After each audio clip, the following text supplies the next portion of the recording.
अब हम लोग क्लास 10th के एनसीईआरटी मैथ का एक्सरसाइज 8.1 को सॉल्व करने की कोशिश करेंगे, ठीक है। तो इस चैप्टर में हमें टोटल 7, 8, 9 क्वेश्चन फार्मूला है, वो हमें याद रखने होंगे। क्या मैंने आप लोगों को पिछले वीडियो में सिखाया भी है, कैसे याद रखना है बताया भी है, आप लोगों ने नोट भी किया होगा। Sine theta equal to p by h, cosec theta equal to h by p. Cos theta का अगर बी बाई एच होता है तो कॉस का उल्टा क्या होगा, सेक, सेक का हो जाएगा एच बाई बी। टेन का होता है पी बाई बी, तो कॉट का क्या हो जाएगा, बी बाई पी। फिर एच इक्वल टू क्या होता है, P square plus B square, और पी होता है लंब, तो लंब equal to H square minus B square. ये B equal to H square minus P square. अब हम लोग त्रिकोणमिति 8.1 का क्वेश्चन सॉल्व करने की कोशिश करते हैं। अब क्वेश्चन सबसे पहले पहला क्वेश्चन, ठीक है, नंबर 1। अब 1 नंबर क्वेश्चन है हमारा क्या, ये देख लेते हैं, ठीक है। अब 1 नंबर क्वेश्चन देखिए आप, ये है कि 1 त्रिभुज ABC में जिसका कोण B समकोण है, AB equal to 24 centimetre, BC equal to 7 centimetre, तो निम्नलिखित का मान ज्ञात कीजिए। मतलब हमें इन सब का वैल्यू फाइंड करना है, ठीक है। पहला sign A into cos A, और दूसरा है कॉस सी इन और कॉस सी, ठीक है। अब देखिए हम लोग सॉल्व करते हैं। क्वेश्चन में कहता है कि a b equal to 24 centimetre, ठीक। हम लोग सबसे पहले क्या करते हैं, एक ट्रायंगल बनाते हैं, ठीक है, यहाँ, ठीक है। ये हुआ ए और ये हुआ हमारा बी और ये हुआ सी। इसमें कहता क्या है कि ए बी इक्वल टू कितना है, 24 सेंटीमीटर, तो हम 24 सेंटीमीटर लिख देते हैं। और बी सी इक्वल टू कितना दिया हुआ है, 7 सेंटीमीटर, तो हम 7 सेंटीमीटर लिख देते हैं, ठीक है। अब हमें जो है सो ए सी, ये एच जो है, एच हमें पता नहीं है, तो एच पता नहीं है तो हम उसके लिए क्या करते हैं, ए सी का ए सी निकाल लेते हैं। ए सी हमारा क्या है, एच, तो एच का फॉर्मूला क्या हो जाता है हमारा, p square plus B square. तो पी क्या है, ए बी, ठीक है। तो लिख देंगे यहाँ पर हम a b square plus b c square, ठीक है। अब ए बी का वैल्यू कितना है, 24, तो 24 का स्क्वायर और प्लस 7 का स्क्वायर, ठीक है। तो अब जब हम 24 को 24 से मल्टीप्लाई करते हैं तो क्या आता है हमारा, 576 प्लस 49, और इस दोनों को जोड़ के क्या होता है हमारा 625 इक्वल टू, ये कितना का स्क्वायर होता है, तो 25 का स्क्वायर होता है, तो बाहर हमारा कितना आ जाएगा, 25 सेंटीमीटर। मतलब कि हमें AC का मान कितना आ गया, 25 सेंटीमीटर, ठीक है। अब हम पहला क्वेश्चन को सॉल्व करते हैं। तो फर्स्ट क्वेश्चन में क्या कहता है हमारा, साइन ए। तो साइन जब हम ए की बात करते हैं तो साइन ए का फॉर्मूला तो हमें पता है, क्या होता है, पी बाई एच। तो साइन ए की बात करते हैं तो ए के सामने में हमारा कौन सा साइड है, बी सी, तो बी सी हमारा क्या हो जाएगा, लंब हो जाएगा, तो लिख देंगे हम बी सी। और एच तो ए सी ही रहेगा, तो ए सी लिख देंगे। अब बी सी का वैल्यू कितना है, 7, ए सी का वैल्यू कितना है, 25, हमारा ये बन गया, ठीक है। अब इसी के साथ एक और क्या है, कॉस ए, कॉस ए, तो कॉस का फॉर्मूला क्या होता है, बी बाई एच। तो अब जब हम कॉस ए की बात करते हैं तो ए के सामने हमारा बी सी तो लंब है, हमें लेना है आधार, तो आधार क्या है हमारा ए बी, तो हम क्या करते हैं, ए बी ले लेते हैं और कर्ण हमारा ए सी है, ठीक। तो ए बी कितना है हमारा 24, ठीक, और ए सी कितना है, तो 25, तो हमारा फर्स्ट क्वेश्चन सॉल्व हो गया। हम इसी के सेकंड पार्ट पे आते हैं। सेकंड पार्ट में हमें लिखना है क्या, साइन सी। तो साइन सी का फॉर्मूला, साइन ए हो या साइन सी हो, जो कुछ भी हो, तो उसका फॉर्मूला तो हमारा वही होगा, पी बाई एच। तो पी का वैल्यू कितना है हमारा, ये दिया हुआ है, पी का वैल्यू कितना है देख लेना है, साइन सी, तो सी के सामने हमारा पी है ए बी, तो ए बी का वैल्यू कितना है 24। तो हम क्या करेंगे यहाँ पर, सबसे पहले लिखेंगे ए बी बाई ए सी, ठीक है। तो ए बी का वैल्यू है 24 बाई 25, ठीक है। अब इसके हम लोग दूसरे पार्ट पे, दूसरे पार्ट पे क्या है हमारा, कॉस सी, कॉस सी, फॉर्मूला क्या हो जाएगा, बी बाई एच। तो कॉस सी का जब हम बात करते हैं तो लंब तो हमारा ए बी है, तो हमें लेना क्या होता है आधार, तो आधार क्या है हमारा बी सी, ठीक है। और ये एच हाइपोटेनस, हाइपोटेनस क्या है हमारा ए सी, तो ए सी लिख देते हैं। तो ए बी कितना है ये हमारा, सॉरी BC 7 है, और AC कितना है हमारा 25। तो क्या लिख देते हैं हम यहाँ पर 25, ये हमारा क्या हो गया, आंसर हो गया। ठीक है, इस तरह से फर्स्ट क्वेश्चन को हम लोगों ने सॉल्व कर लिया है। अब हम लोग आते हैं सेकंड क्वेश्चन पे। ठीक है, सेकंड क्वेश्चन में जो है, देखिए सेकंड क्वेश्चन क्या है। सेकंड क्वेश्चन कहता है क्या कि फिगर 8.13, इस फिगर में जो है हमें tan P और cot R का मान वैल्यू फाइंड करना है, tan P minus cot R। ठीक है, तो अब हम लोग ये देखते हैं। ठीक है, अब आप लोग इसे या तो स्क्रीनशॉट ले लें या फिर वीडियो को पॉज करके नोट कर सकते हैं। ठीक है, अब हम नेक्स्ट पेज पे आते हैं। देखिए, ठीक है, अब हम लोग देखते हैं क्या इसमें सबसे पहले क्या दिया हुआ है, हमारा एक फिगर दिया हुआ है। ठीक है, एक छोटा सा हम पहले फिगर ड्रॉ करते हैं। फिगर ड्रॉ करने के बाद ये हमारा दिया हुआ है 12 सेंटीमीटर, और ये दिया हुआ है हमारा 13 सेंटीमीटर, और ये है Q, ये है R, और ये है हमारा P, और यहाँ पर है राइट एंगल। ठीक है, तो सबसे पहले क्वेश्चन बनाने से पहले हमें ये देखना होता है कि हमें कौन कौन सा साइड दिया हुआ है और कौन कौन सा साइड नहीं दिया हुआ है। तो हमें ये पता चल रहा है कि PR दिया हुआ है जो लंब है, कर्ण है, और PQ दिया हुआ है जो हमारा लंब है। तो हम क्या करते हैं, QR निकाल लेते हैं। ठीक, तो क्वेश्चन है हमारा ये नंबर 2। अब 2 क्वेश्चन नंबर है। ठीक, तो इसके लिए क्या करते हैं, सबसे पहले हम QR निकालते हैं। QR, तो QR इक्वल टू फॉर्मूला क्या हो जाएगा, हम मान के चलते ही हमने आप लोगों को बताया भी है कि बड़ी भुजा का स्क्वायर में से हम छोटी भुजा का स्क्वायर घटा देते हैं तो हमें दूसरा छोटी भुजा निकल जाता है। ये तो सबसे बड़ी भुजा है 13, तो क्या करेंगे हम PR के होल स्क्वायर से हम PQ का स्क्वायर माइनस कर देंगे। ठीक है, तो हमारा ये QR निकल जाएगा। तो अब देखिए ये कितना है 13, तो 13 का स्क्वायर माइनस 12 का स्क्वायर। ठीक है, अब 13 का स्क्वायर क्या होता है 169, माइनस 12 का स्क्वायर 144, इक्वल टू क्या हो जाएगा हमारा माइनस करके 25, और 25 किसका होता है 5 का। तो हमारा 5 सेंटीमीटर क्या आ गया ये। ठीक है, अब 5 सेंटीमीटर आ गया। अब हमें वैल्यू किसका फाइंड करना है, तो tan P माइनस किसका cot R, इसका वैल्यू हमें फाइंड करना है। तो tan P equal to formula लिखते हैं हम सबसे पहले क्या, P by b minus cot का फॉर्मूला क्या होगा हमारा B बाई P। ठीक है, ये फॉर्मूला लिख दिए। अब ये लिखते हैं कि tan P, तो tan जब P की बात करते हैं तो P के सामने हमारा है QR, तो QR हो जाएगा हमारा लंब, तो हम सबसे पहले लिखेंगे QR। ठीक है, और आधार क्या हो जाएगा हमारा PQ, माइनस के जगह पे माइनस लिखेंगे ये वाला, और B, तो फिर यहाँ पर क्या है cot R है, तो cot R का क्या हो जाएगा हमारा लंब, तो हो गया हमारा PQ। ठीक है, लेकिन लेना है हमें क्या आधार, तो आधार है हमारा QR। ठीक है, अब बट्टा में क्या हो जाएगा हमारा ये PQ।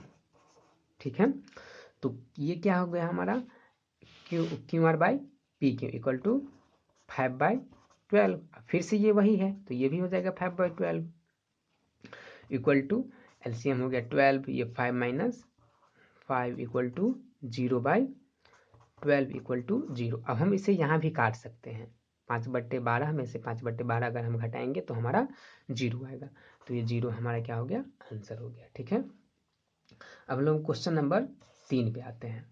ठीक है, 3 नंबर क्वेश्चन क्या कहता है हमारा, देखिए कि sin a इक्वल टू 3/4।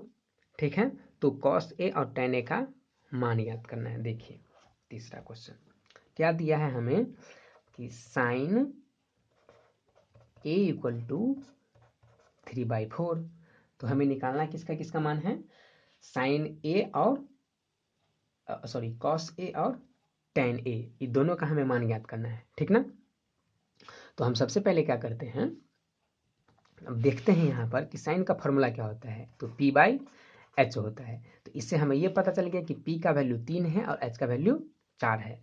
अब हम ये क्या कर लेते हैं, जब P का वैल्यू और H का वैल्यू तो पता है तो हम B का वैल्यू निकाल लेते हैं। तो B का फॉर्मूला क्या होता है हमारा H² माइनस P²। तो अब देखेंगे H का मान क्या है 4 है, तो 4 का स्क्वायर लिख देंगे। अब p का मान क्या है, तो 3 है, तो हम 3 का स्क्वायर लिख देंगे। अब देखिए इसके आगे, ठीक है, तो 4 चौक 16 माइनस 9 इक्वल टू कितना हो जाएगा, ये हमारा 16 में से 9 घटेगा तो क्या बचेगा हमारा √7। ठीक है, अब हमें वैल्यू फाइंड किसका करना है, तो cos a, तो cos a का फॉर्मूला क्या हमारा b/h, तो b का वैल्यू हमने अभी फाइंड किया है क्या, √7। ठीक है, और h का वैल्यू हमें क्या पता है 4, तो ये हो गया हमारा √7/4 फर्स्ट को आंसर। अब सेकंड में क्या है हमारा, उसके बाद जो tan a, ठीक है, tan a, तो tan a का फॉर्मूला क्या होता है हमारा p/b, तो p का वैल्यू हमारा है 3 और b का वैल्यू क्या है हमारा √7, तो हम √7 इसका ये आंसर निकाल लिए। इस तरह से हमारा तीसरा क्वेश्चन भी हो गया सॉल्व एकदम आसान तरीके से। ठीक है, अब हम लोग क्वेश्चन नंबर 4 पे चलते हैं। ठीक है, आप लोग क्या करेंगे, एनसीईआरटी का बुक कॉपी पेन सब खोल के रखेंगे, जिससे आपको समझने में, उतारने में, नोट करने में सुविधा होगी। हम लोग क्वेश्चन नंबर 4 पे चलते हैं। तो क्वेश्चन नंबर 4 क्या कहता है कि 15 cot a = 8। ठीक है, तो हमें साइन ए और सेक ए का वैल्यू फाइंड करना है। तो अब देख लेते हैं 15 cot a। ठीक है, तो क्या करते हैं हम, सबसे पहले लिखते हैं क्या दिया है हमें, दिया है क्या, जो 15 cot a = 8, तो हम इसको ये भी लिख सकते हैं क्या कि cot a = ये 8 तो पहले से ही है उस साइड, और ये 15 मल्टीप्लाई में इस साइड आएगा तो डिवाइड में, तो 8/15। अब ये हमारा 8 जो है, अब cot का फॉर्मूला क्या होता है b/p। ठीक है, तो इससे ये हमें पता चल गया कि b का वैल्यू 8 है और p का वैल्यू 15 है, 15 है। तो इससे हम h का वैल्यू निकाल सकते हैं। तो h = क्या होता है हमारा p² + b²। हमने ये भी बताया कि h एक समकोण त्रिभुज में h सबसे बड़ी भुजा होती है और ये p और b ये दोनों छोटी छोटी भुजा होती है। अगर हमें h का वैल्यू निकालना होता है तो हम हमेशा p और b को जोड़ते हैं, दोनों को स्क्वायर करने के बाद। ठीक है, तो p का वैल्यू है हमारा 15, तो 15 का स्क्वायर प्लस ये क्या होगा 8 का स्क्वायर। तो जब हम 15 का स्क्वायर करते हैं तो ये कितना हो जाएगा हमें 225 प्लस कितना 64, तो इक्वल टू क्या हो जाएगा हमारा √289, और ये जो 289 कितना का स्क्वायर होता है, तो 17 का स्क्वायर होता है। तो हमें ये पता चल गया अब कि h का वैल्यू क्या है हमारा 17 सेंटीमीटर h का वैल्यू निकल गया। ठीक है, तो अब हमें p का भी वैल्यू पता हो गया 15, b का भी वैल्यू पता हो गया 8, और h का वैल्यू क्या हो गया हमें 17 पता हो गया। तो अब क्या करें, इसको आप लोग इसे नोट कर सकते हैं, वीडियो को पॉज करके लिख सकते हैं, आपकी जो मर्जी हो वो कर सकते हैं। अगर समझ गए होंगे तो आप जो करें। ठीक है, अब हम लोग इसके आगे बढ़ते हैं, इससे आगे अब क्या क्या हमें निकालना है। ठीक है,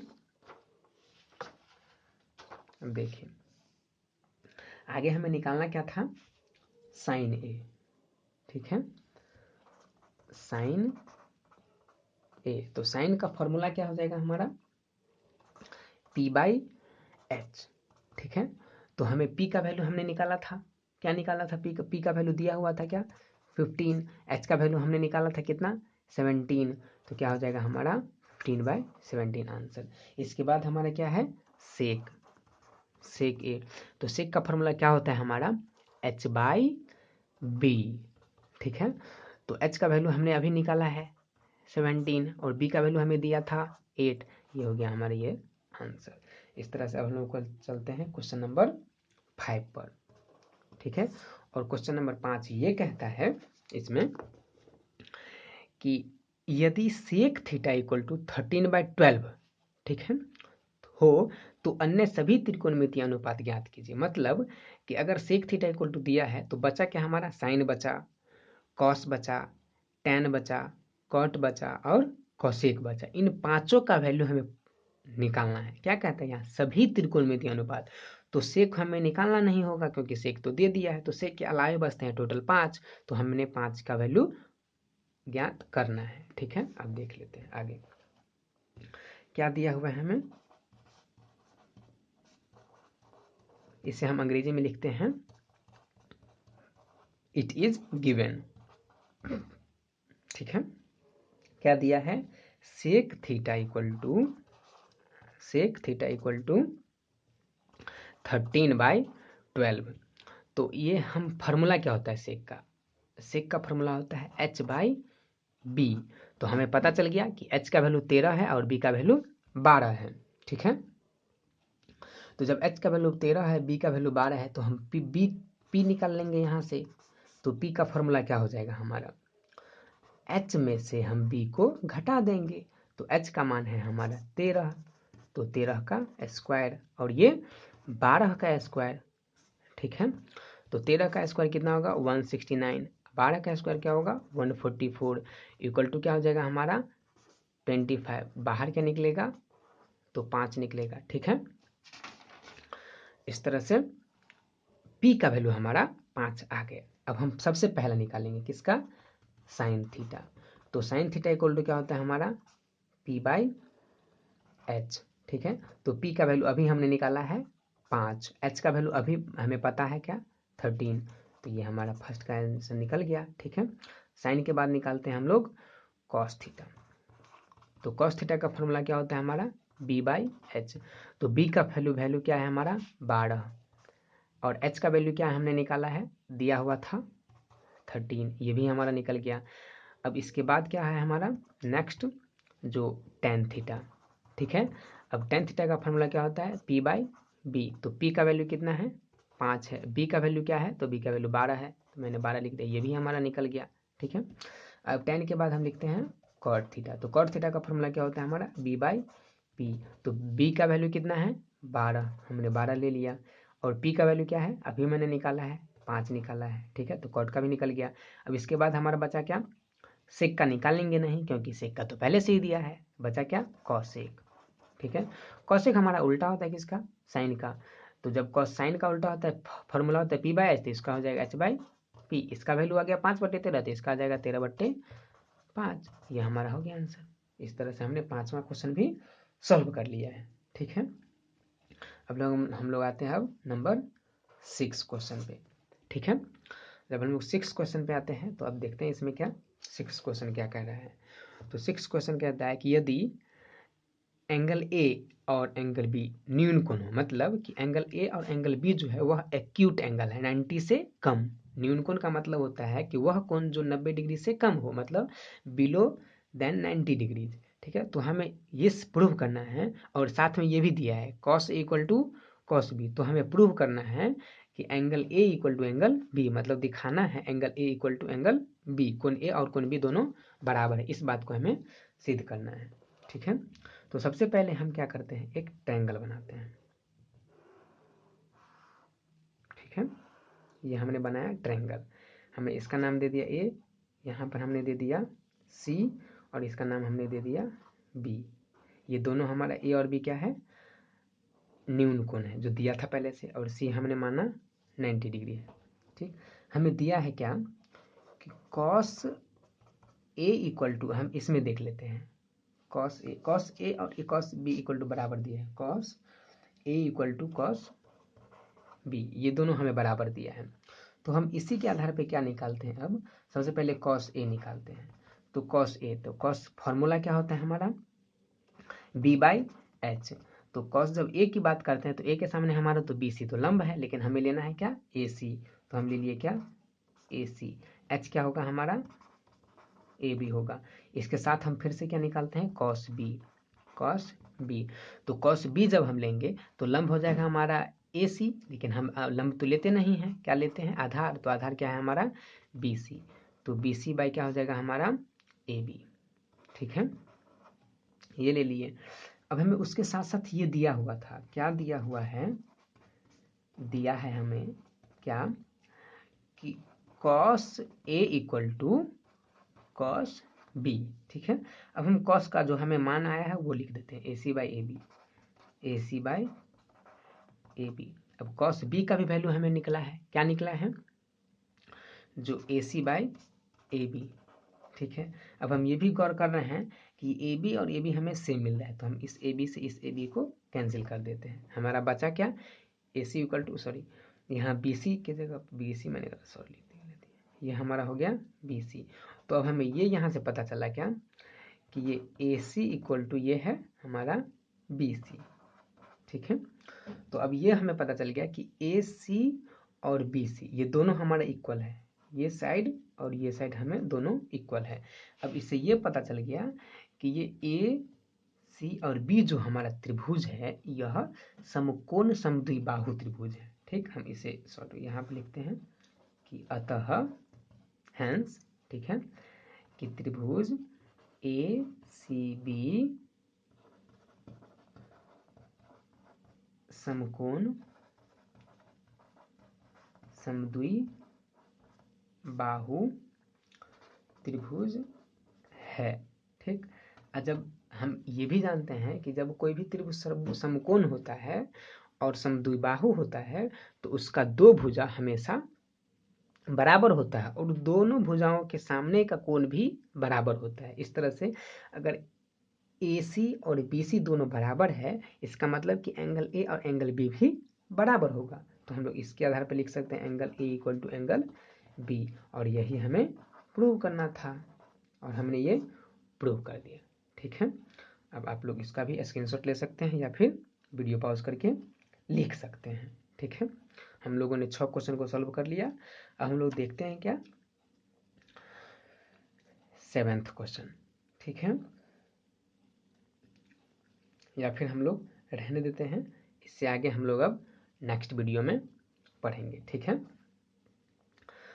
6 क्वेश्चन। तो आप लोगों को अगर ये वीडियो अच्छा लगा होगा तो प्लीज़ लाइक कीजिएगा, और अगर आप इसी तरह की वीडियोज और चाहते रहते हैं तो आप लोग जस्ट इसे सब्सक्राइब कर लें, जिससे आप लोगों को समय समय पर वीडियोस मिलते रहेंगे। ठीक है, और हम लोग नेक्स्ट वीडियो में नंबर 7 से जहाँ तक हो पाए 11 तक क्वेश्चंस बनाने की कोशिश करेंगे। ठीक है, आप लोगों का बहुत बहुत धन्यवाद।